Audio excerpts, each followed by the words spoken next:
সকল সনাতনীকে রাধে রাধে। আজকে আমি তোমাদেরকে একটা জিনিস দেখাবো। দেখ এই যে দেখতে পাচ্ছ এখানে একটা বিজ্ঞাপন। এই বিজ্ঞাপনটা হচ্ছে শ্রীমদ্ ভাগবত কথার।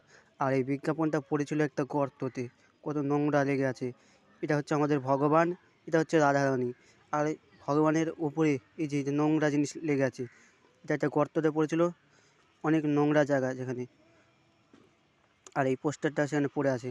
আমরা ভগবানকে সকাল সন্ধ্যা ভোগ দিই, 56 ভোগ দিয়ে পূজা করছি, আরতি করছি, আর একদিকে আমরা ভগবানকে এইরকম রাস্তায় ফেলে দিচ্ছি, নোংরা জায়গায় ফেলে দিচ্ছি।